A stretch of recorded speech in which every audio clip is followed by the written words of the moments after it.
Sir Nick went past on his buggy and just waved, and I was like, I'll see you later. And then he went down and he done a bit of a U-turn and came back and he said, where you going? I said, I'm gonna go and watch Poulter. He said, okay, jump on. And went down and watched Poulter play a hole or two. And by the time he came back over, I was just sat on the driver's side, and he came back, was on the radio. What do you want to do now? And he said, right, we're gonna go over and watch this match. So I ended up driving the buggy and taking him over to the next match, and I was listening on the radio, and suddenly I was like, I'm driving the captain around here, and I'm just cruising around. So, when we watch the Ryder Cup and you'll see someone like Michael Jordan right in there, that I did that.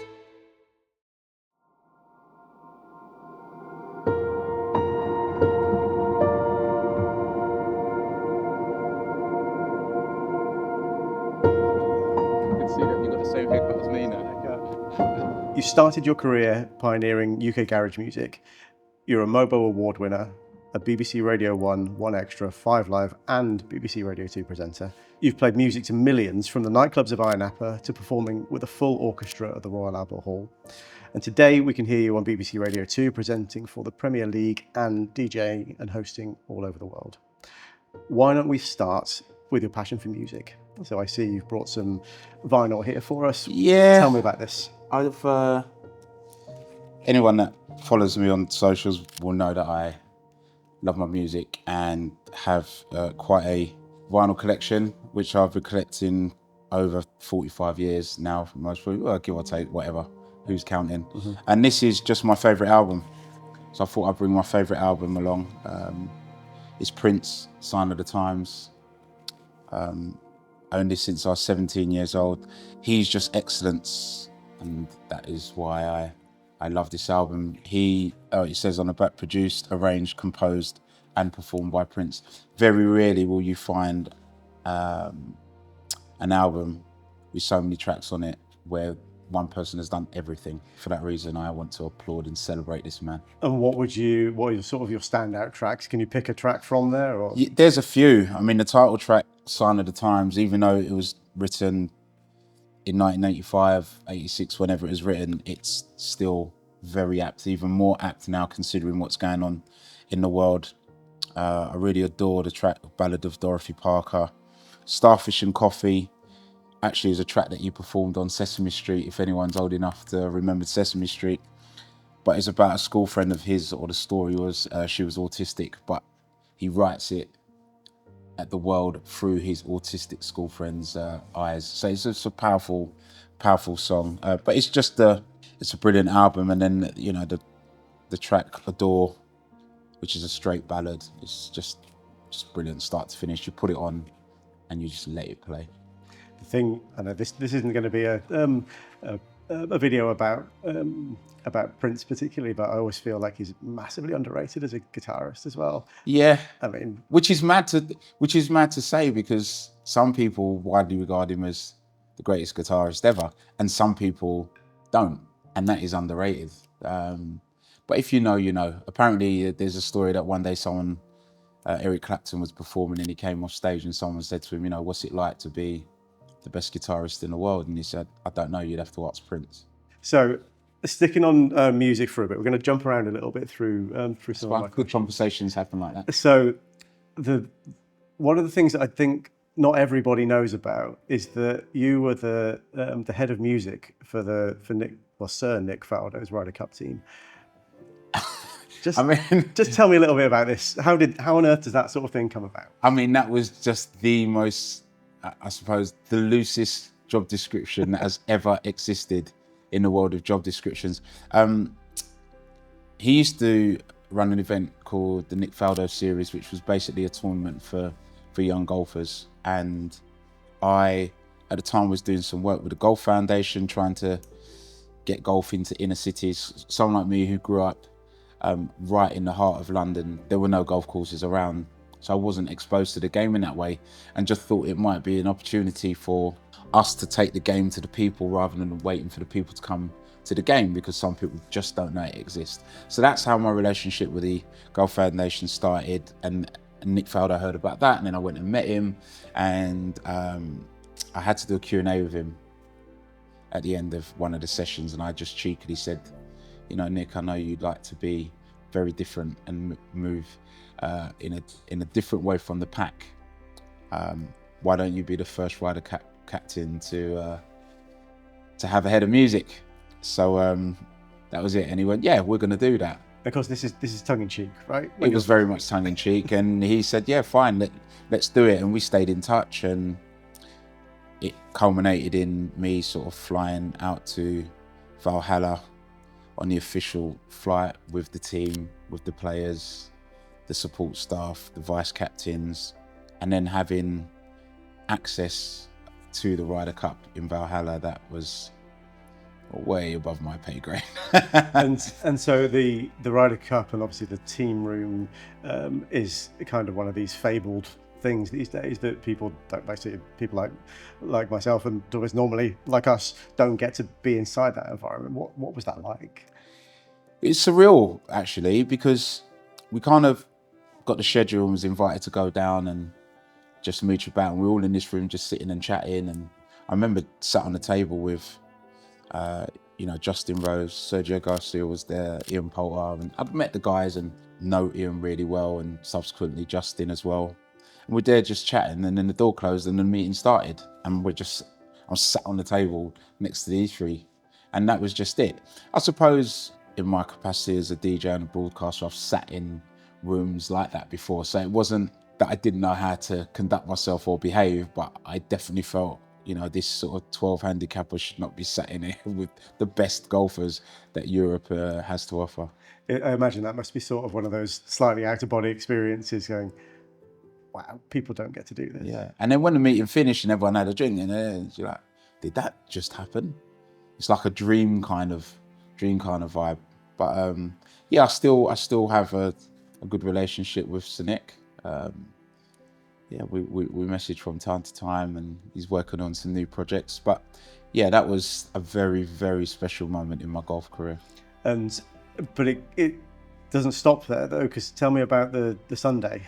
Yeah, the Sunday of the Ryder Cup after the singles. I mean, I say after the singles, I had gone down there and decided that I was going to see everyone tee off, and then I was going to catch up with Pulse and walk and watch his game. So watched everybody tee off. Pulse had gone off, watched the last couple of groups, and then I was walking down the fairway to just go and catch up with Ian's match, like 2 or 3 or 4, whatever ahead.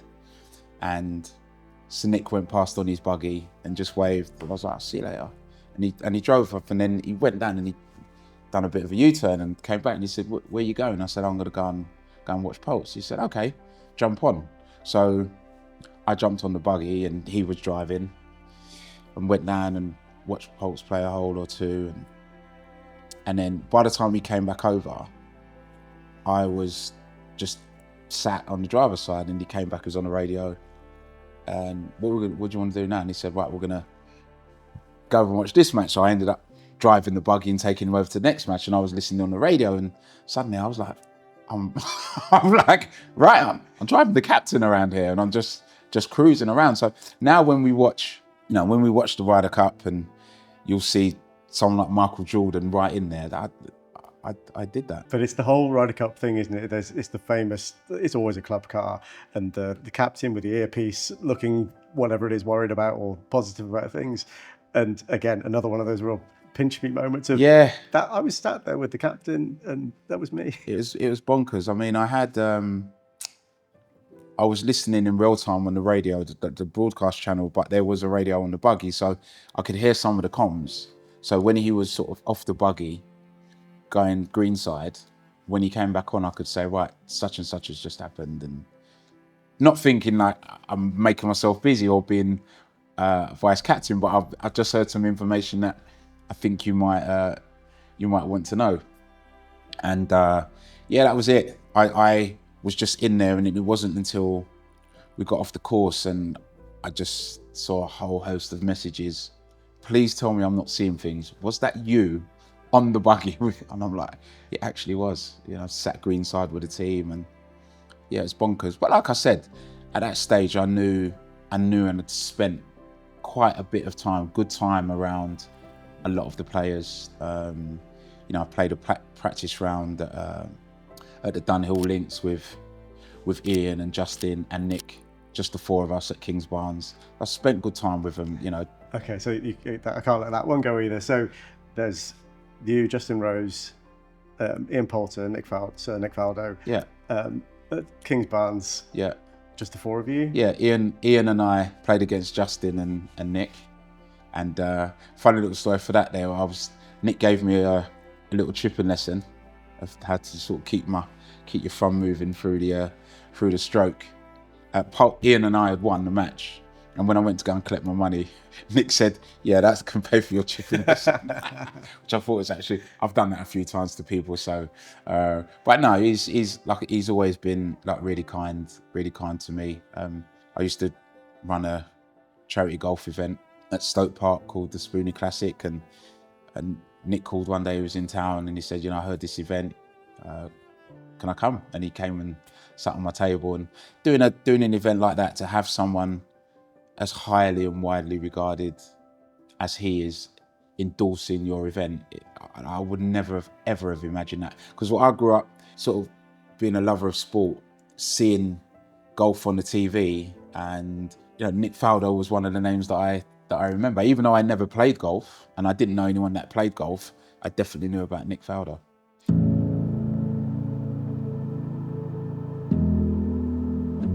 So looking at your socials and obviously knowing you for the 20 odd years that is 20 years we've known each other. I mean, we look so young. I know.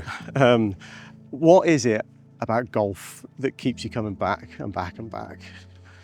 For me, I think there's a few things. As I've sort of got older and you have a greater appreciation of life, there's so much beautiful things about golf, the people you meet, the places you go. I've loved that, but I think it's the challenge. No 2 days are the same at golf. In fact, no 2 holes are the same. You play it in the morning, you play it in the afternoon, it could be completely different results. And I just love the constant challenge of trying to keep better and keep improving. It's a nice metaphor for life, really, I find. Because you're a big football guy as well. Yeah. So what's the difference for you in sort of being part of a team and the individual part of it as well? So I actually started playing. It's a funny thing, because that was the primary reason I started playing golf, because when the DJing career it took off, and on any given sort of Friday night or Saturday night, I could have been anywhere in the country, getting home all hours of the morning, not really conducive to playing football. And then I needed to find something that I could go and do on my own, or at least not need 21 other players, and golf became that thing. So not only did it tick that box and fill that void of having something competitive to do, it was a new challenge. So very fond memories of starting out, being a complete novice, having a big tour bag, carrying 18 holes with 24 golf balls in it, and being happy if you finished a round with any. So you can clear this up for me as well. So we've been doing our research like good interviewers, but there's 2 different stories that I've seen as to how you started golf. Yeah. One of them is that you were playing crazy golf in Barbados, and the other one is sort of a more normal start like everybody else gets. Please tell me it's the Barbados one. It was the Bahamas. Bahamas. Yeah, it's the Bahamas, at the Atlantis Hotel in the Bahamas, and unbelievable. I mean, it was just staying there, and went out one day and thought, oh, this is fantastic, and came home and spoke to a friend of mine called Justin James. I called him JJ too, the other JJ. And I started telling him about our holiday, and he said, you know, I used to play county golf. And he was the first person that took me to the driving range. There used to be a driving range for all those that live in London at King's Cross many moons ago. And that was it. Hooked, line and sinker. You mentioned the golf day as if it was like a small thing. I ran this little golf day for a couple of years. So this is the Spoony Classic. So I had the privilege of attending, I don't know how many of these, 4 or 5 or something. And thank you so much for your love and support. It was amazing. Not at all. So literally there were, at that point in the year, the Spoony Classic was the day that I look forward to the most. I've actually, the couple of caps that I've got How here. beautiful. So the one, the JL one on the side there, that's dated 2007. This one was 2010. I have no idea what happened inside. For me, it was one of those things means that if you remember it, you weren't at the golf day properly. So tell me about the Spoony Classic. What are your sort of memories for it? The money that you raised. Who was there? Just Wow. give me I mean, it's one of those things that started. It was a bit of a fluke in the way that it started. My birthday came around, and I can't remember what year the first one was. It might have been maybe 2004 or something, but that wasn't actually the Spoony Classic. It's where it started. But my birthday came around, and I just wanted to do something different. People usually go out to clubs, but I worked in clubs, so I was like, I don't want to do that. So I booked 4 tee times at Stoke Park, where I was a member. Invited 15 of my friends over that played golf. We had 4 balls. We sat and we played and had something to eat. It was a beautiful summer's day. We then went back out and played some more and came back in and was having some drinks. And everyone was like, we should really do this again. That was so much fun. So the following year, by then people have heard about it. I can't believe you had an event and you didn't invite me. It wasn't like that. It was just a couple of mates. The next year we doubled it and I had 32 players and said, right, I'm going to get some prizes. And at the time I was an ambassador for TaylorMade and got some product from them and made the prizes nice, and then said we'll try and generate a little bit of money, and that is really how it started. That was the first Spoony Classic, and then we went from 32 players to, at the end, 120 players. We had 250 people in the evening for dinner. I was really supported by the European Tour players and the European Tour to a degree, but Ian Poulter, Justin Rose, with some of the big names, Simon Hurd, real deal. I mentioned Hurdy because he won it one year. Steve Webster. I'm just trying to remember all the names as I'm going through here, but I used to have about 10 European Tour players play on the event, and then we had a whole host of celebrities from the world of sport and entertainment. Michael Greco, who used to play Beppe in EastEnders, of course Vernon Kay, footballers Jamie Redknapp and Ian Wright and Matt Letitia. So all of these people used to come and play and support the day, and it was, for that reason, it just made it a little bit special. And then what I would do in the evening, just to tie the music bit in, is have some musical entertainment, which the calibre you wouldn't typically get at a golf day. Craig David, Soul to Soul, Lamar, come down and perform on stage at the event, and yeah, it was a nice date in the calendar. It was a nice date in the calendar. It was phenomenal. So from my, I don't remember the dates that I started coming, but I remember the first one must have been fairly early because it was before like a dinner thing.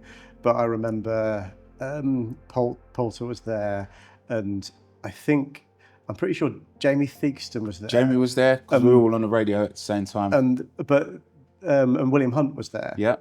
The tailor, and Taylor is underselling him massively, but I'm pretty sure that Jamie Theakston bought the Union Jack trousers that William Hunt had made for Poulter at the Open. Was that right? Yeah, so that was, those famous iconic trousers that Ian Poulter wore at the Open Championship at St Andrews were sort of designed and made by William Hunt, and then they were auctioned off in the evening. So it was lovely. People were so generous, and then I only had to just pull the little bits of generosity together, and that was it really. Winnie and I ran the whole thing. There wasn't an events company. On a Sunday night, we'd typically go up to Stoke Park and go through all the start sheets and do all the scorecards, and it was just he and I get all the flags out and all the tee markers. And so I remember, let's just give people a flavour of obviously by the time we got to the end of this, there was some serious money that you were raising for charity then. So do you remember the I can't even remember the amounts, but I know, considering it's 10, 15 years ago, we were grossing over 100 grand. We weren't netting that because it was a very expensive event to put on, but like I said, all of the proceeds went to the Golf Foundation, and hopefully it made a bit of difference. I'm sure it did. Well, I remember obviously seeing how much it meant to you. So I remember being sat on the table with, I think it was with Willie Thorne and Yeah. Mark Rowe and Well, Rowie, see, look, all you're these just saying all the names. that I was lucky enough to be in a group with that day, and Vernon was hosting. But I remember the total came in. I remember seeing you stood behind him in tears with what it meant, and it was just. I mean, let's talk about the pinch me moments. That's one of mine. Yeah, could you, it's that kind of one, if anyone has a party, birthday party, you always have that bit of nerves that what if nobody turns up? And putting on an event like that, even though I know that people would come, you just never know how it's going to go. And yeah, my expectations were exceeded somewhat.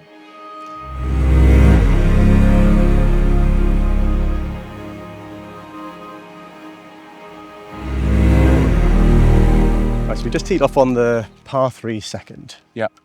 What happened on the par 3 fourth at Turnberry?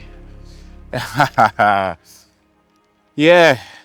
Went out there, playing for a few days up there with Pete Brady, the Jude Brady Foundation, sort of charity event that we do every year. And the day before, I managed to get a bite on my hand and I couldn't play.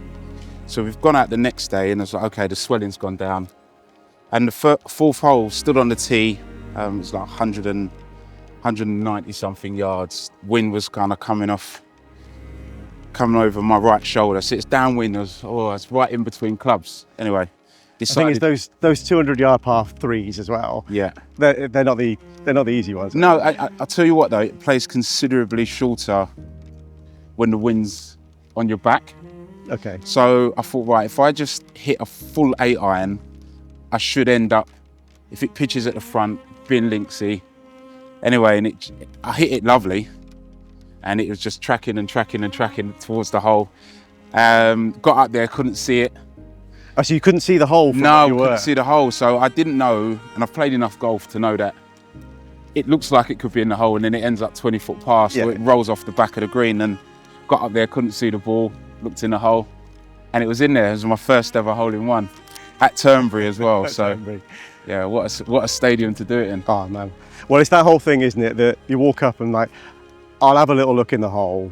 Yeah. Like, we've all been there.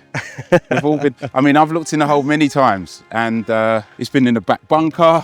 It's rolled off into water, but never before had I found my ball in the hole. So that was lovely. So in what, 25 years of golf? Just under that. I've been playing now, 25 years, give or take. Yeah, first one. Huge. Been really close a few times, but that's the first one, and the most unlikely one, because, like I said, it wasn't really a pin that I felt you could get out. Links golf's so difficult in that way. So tell me about then Golf Roots and the charities, and so why were you doing that? What was your motivation to raise that money? Because I fell in love with the game of golf and just felt it was a little unfair that there's some people that just won't be exposed to it. They just won't know this exists. So my plan was to just try and take the game to people that wouldn't know about it. Whether they played or not would have been up to them, but at least they knew it was out there. So what is it about golf that you think that, so you were born in Hackney, right? Yeah. So growing up in Hackney, why do you think golf's important to bring to inner city kids? I think to young people, there's so much about the way the game's played, the integrity of the game, to be successful at it, how you need to, and when I say success, there's different ways of measuring success, but having sort of drive and focus and determination and a will to practice and a will to improve, all of these qualities are transferable into life. I think the respect that you have for your playing partners, even though we'd be playing against each other, if you hit your ball in the trees, I'm going to come and help you look for it. How we call fouls, or we are honest, or we should be, with our counting of our scores and our shots. And I just think there's so much great about the game, and that's before you start traveling to parts of the world that I never would but for golf. I said earlier, I've played a few times at the Dunhill Links in Scotland, and you know that coast, that part of the world is just it's just beautiful. I stand on the tee. I think it's the 16th tee, it's a par 3 at Kingsbarn that goes over the water. Like 15th or 16th, I think it's the 16th. And it's just spectacular. You're just on the edge. You're right on the edge of the country, hitting off the country, back onto the country. It's just, yeah, you know, someone from an inner city, you just don't see stuff like that. So is that the thing about golf generally? So I find it fascinating, the contrast between your sort of early career nightclubs and then the complete opposite of that being golf course. Just talk to me about that a little bit. I mean, that was also one of the things when I first started playing golf. It was largely because the DJing had taken off. I would always played a lot of football. The weekends came and I was out gigging, so I was getting in at 5, 6 o'clock in the morning.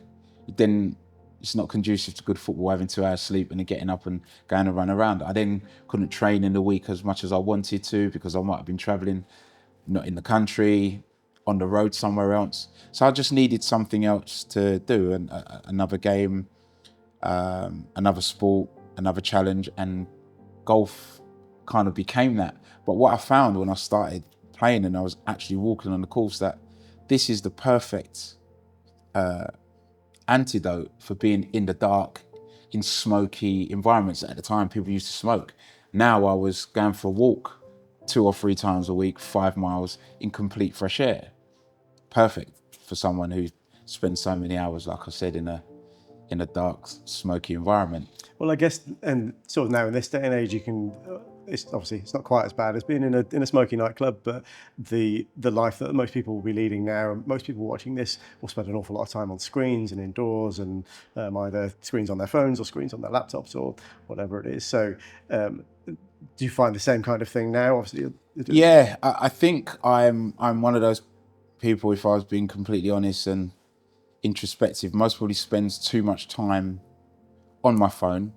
But running a small business like this, and I don't operate out of an office, everything kind of work related and in my personal life happens in one place.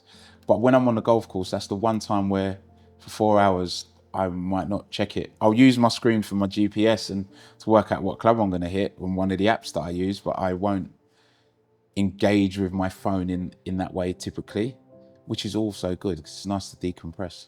So we were talking about earlier on Kingsbarns and the Dunhill links and playing with the sort of the Magic Trio that you were playing with. Of all the real top level pros that you've had a chance to play golf with, who would you sort of, was there anybody that actually sort of stood out to you in terms of the quality of player or the way they swung the club or anything like that? I mean, listen, anytime you get to play with a tour player, it's incredible. And they all swing the club differently. That was one of the things that first struck me, that a golfer swing like an individual's walk. They're all unique, but they will all get you to the same destination. You know, I've played with Lee Westwood and Darren Clark and like Ian Poulter and Justin Rose. I've played with Rory McIlroy, who, you know, he was very young, but you could just see at the time, he's just phenomenal, the way he struck the ball and how high he hit the ball. That's what I couldn't sort of get my head around. He could hit his driver higher than I could hit my wedge. Do you know what I mean? But they all brought different things. But there's, you know, people like, I remember playing in the Daniel Links again with Brett Rumford. I've never played with anyone with a short game like Brett Rumford before. His variation of shot using the same club, didn't even think it was possible. And he just sat there and explained. He's like a wedge short game scientist. I made the cut one year with Marcel Siem, who I hadn't met up until the tournament, and what a phenomenal golfer he was. I mean, I saw him play some spectacular golf that week. So it's hard to sort of narrow it down to one, because when you get that close, you always see some magic and brilliance. I've stood on the driving range at St Andrews once, hitting balls in between Vijay Singh and Ernie Els, which was slightly off-putting, as you can imagine. But when you play in that tournament, this is just like a normal occurrence. So, in a kind of similar vein then, so you're We talked about the Spoony Classic and just the breadth of people that were there. So your, as far as I can see from where I sit, your little black book is the most impressive of anybody that I think I know, that I'm aware of. Of the sort of the people from different sports and entertainment and all the rest of it that you've had a chance to play golf with, who is there anybody that sort of stood out for either their ability or lack of on the golf course, and anybody that was just really good fun to play around with? I'll never speak about someone's lack of ability, but I mean, someone like Jimmy Bullard, who's been a revelation for the game of golf and taking it to the masses and making it fun in a way that only Jimmy can. Like, I couldn't do what he does, but I love the fact that we have him to do that. So having him in my black book and we can talk and riff and exchange sort of stories, he's fantastic.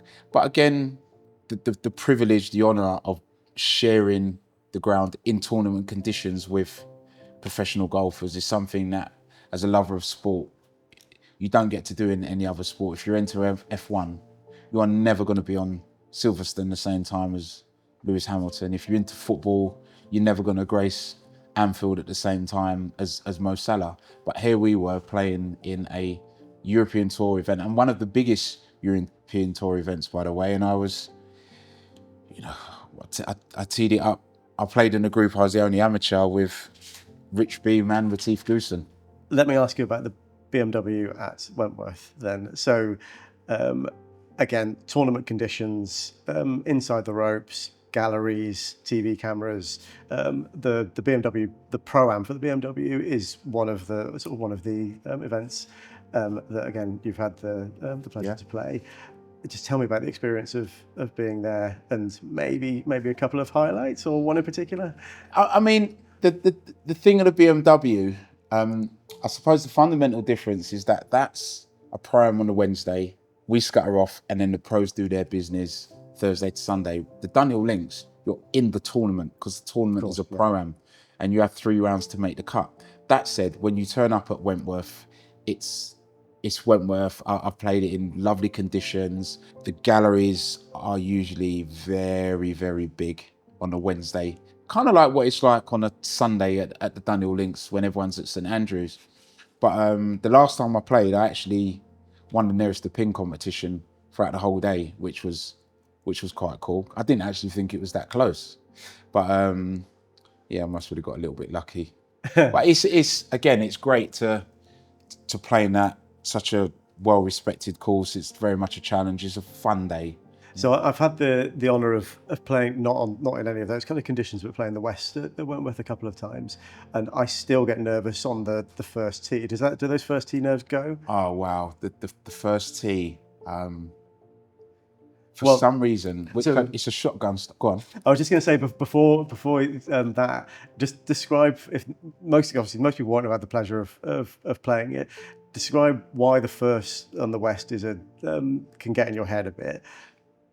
I mean, why it gets in someone else's head might be different from mine, but the reason it did get into mine, because it was a shotgun start and played a few holes, finished 18, and then you come up through the grandstand onto the first tee, and nothing prepares you for the amount of people that are standing around the first tee.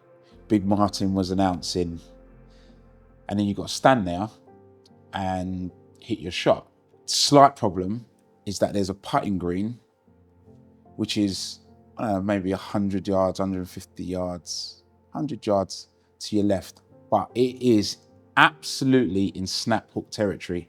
And if you snap hook it off of that tee, someone's ending up in A&E.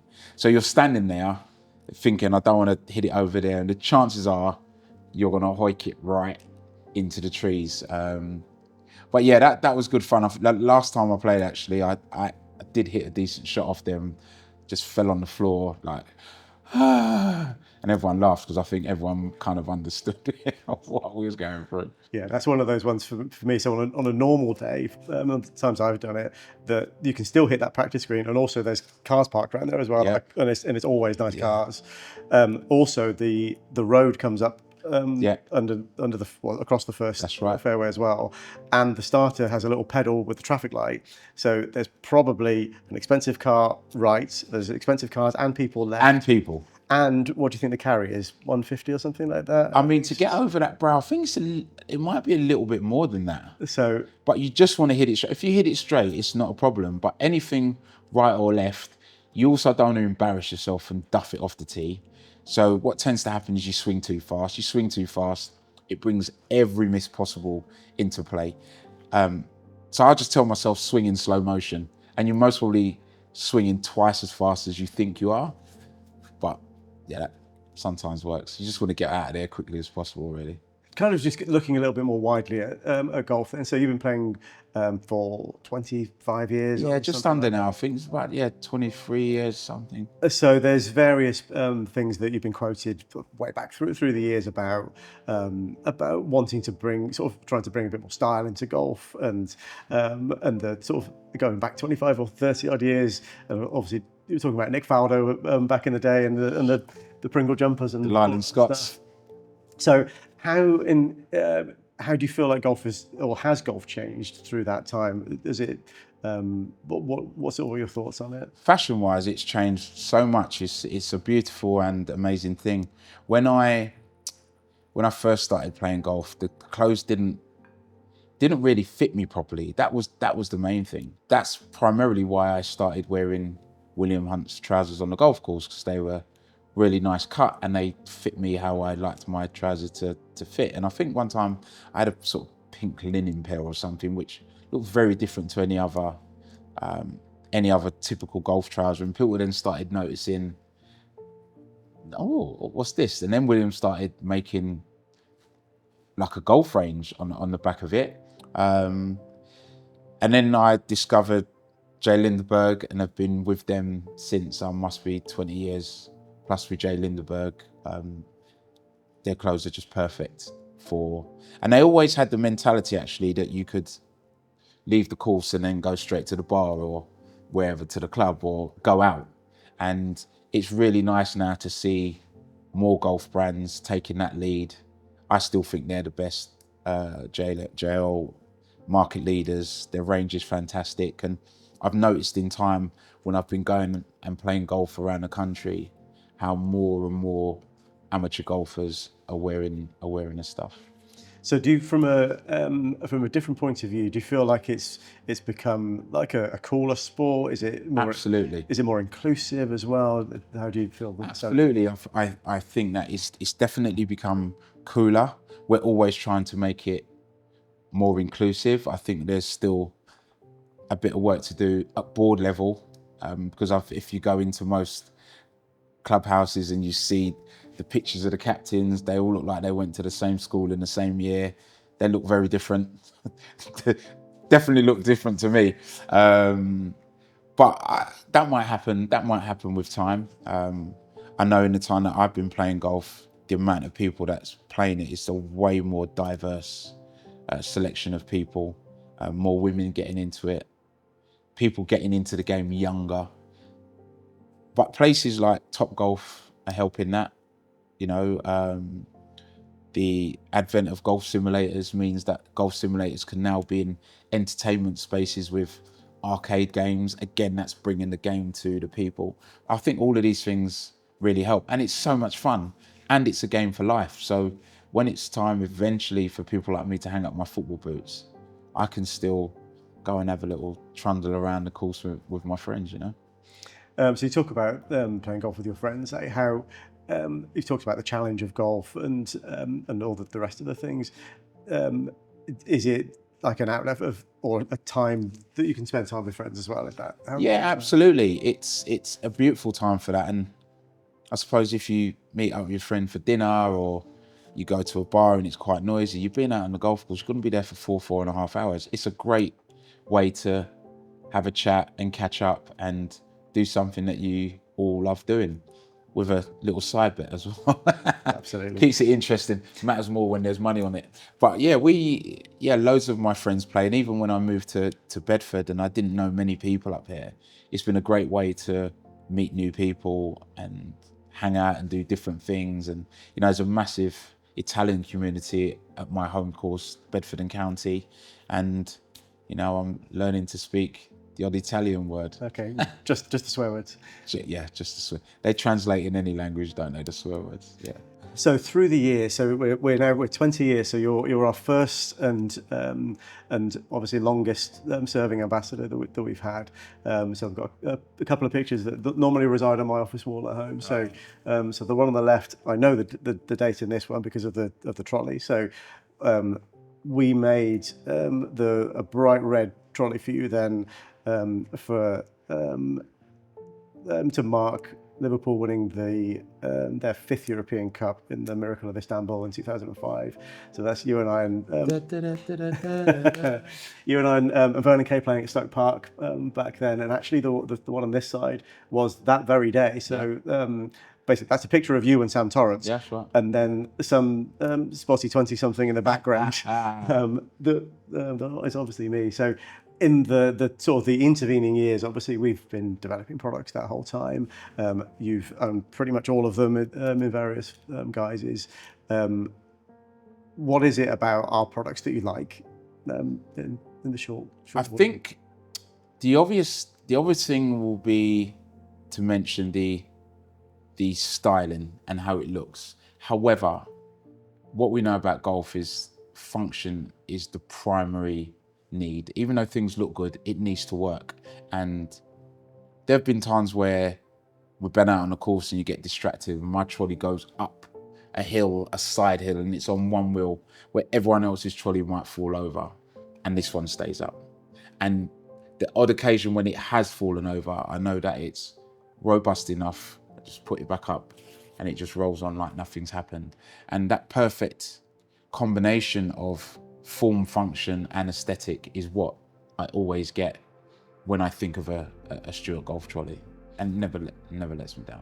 Very good to hear. So, I mean, it would be, obviously I've mentioned Liverpool already, so today we've presented you with your brand new one-of-one special custom Liverpool trolley with 20 on it to signify the 20th title. So we were both lucky enough to be at the game last season when Liverpool won the league, and I had a text message from you, which is under a selfie of you in the Anfield Road end, weren't you, with a massive grin on your face saying, "Can I get a Liverpool trolley with a number 20 on, please?" So we've come through on that for you today. So thank you. You're welcome. I'm jealous, actually. I want one for myself. So let's talk a little bit about that. Obviously, the talking about a particular football team isn't everybody's cup of tea, but why is it Liverpool? What's special to you about the club? It's always been Liverpool. It's only been Liverpool. Anyone who's a football fan will understand. You take out the club name and insert your own, and that's just how it is. You support who you support. There's not always rhyme and reason. I definitely don't have a big reason why I started supporting Liverpool. I just supported Liverpool, and at the time I didn't realise it would be that deep. I didn't know it would be a lifelong thing. I was the eldest son. I didn't grow up around with an older brother or my dad, where I knew that football is everything and standing on shoulders and the terraces. I didn't know that. It was just, I like to watch football and this is my team. Most probably as a youngster, Liverpool were, I started supporting them in 1977. So maybe that had something to do with it. We won a European Cup as it was in 1977. Kenny Dalglish signed for us in 1977. That was the actual reason. If there's one reason I started supporting Liverpool, it was when we signed Kenny Dalglish. Again, I didn't know much about Celtic. I didn't understand what £440,000 meant, but I supported Liverpool, and that was it. So I imagine that the young Spoony at that age, fast forward to an opportunity that you had and you actually shared a pitch with Kenny Dalglish. Tell me about that. I mean, that was a surreal moment because I started supporting Liverpool because of him. Remember, he had massive boots to fill because he was replacing Kevin Keegan, who was idolised at Anfield. And we signed Kenny Dalglish, and we fast forward to a time now where he's retired and he's widely regarded as Liverpool's greatest player of all time. And I have been on that journey since the start, because he's the reason I started supporting Liverpool. And there was a five-a-side sort of pro-am tournaments that used to happen every summer called the Soccer Sixes, and I played at Chelsea and at West Ham. And one year they were going to do one in Liverpool, and the owner, Mark, said to me, well, I've got some good news for you. Obviously we're doing it at Anfield, and guess who's going to be in your team? And I think I had 3 or 4 guesses, and he's like, no, you're going to play with Kenny Dalglish. I was just like, absolutely, I didn't know. I mean, I quickly went back to being a 7-year-old kid in Hackney, and it got twice as good, because not only did I get to play with Kenny Dalglish in a six-a-side, every team had an ex-player in it, and we were lucky. I was doubly lucky, because not only did I have Kenny Dalglish in my team, I had John Barnes in my team as well, and that was it. You know, it was, look at my face now. Still, yeah, so I played at Anfield with Kenny Dalglish and John Barnes. As well as the vinyl, there's another couple of items on the table here. Just tell me what these are. So this golf ball is the golf ball that I had my first, so far only, hole-in-one at Turnberry. See, that's the Jude Brady logo, and there's my own little markings on the ball, and I keep this on my mantelpiece at home. Very, very proud of this. Very, very proud of this. Hit a lot of golf shots to get this. I feel like I've earned it. I think I'll have another one, but I do admire the confidence of my first hole-in-one. Yeah, yeah. And this is my British Empire medal.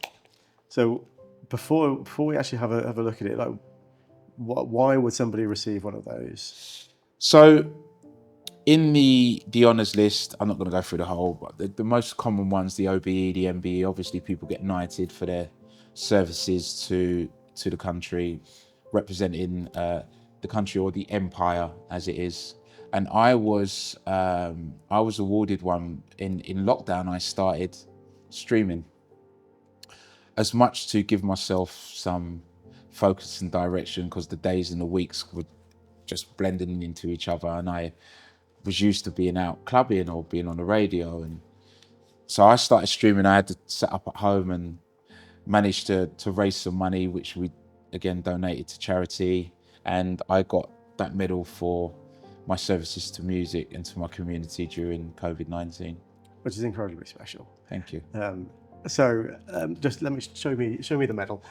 These are some of these things that I mean, I'd love to think I might, but I'll never be in line for something like this. I wouldn't have thought. So that's incredibly special. So this was the King's first. That was his first one, yeah. That's his first one, actually. Yeah, that's very special. So did this sit alongside the hole-in-one ball? Yeah, the ball sits up there. Two great achievements. I don't sort of.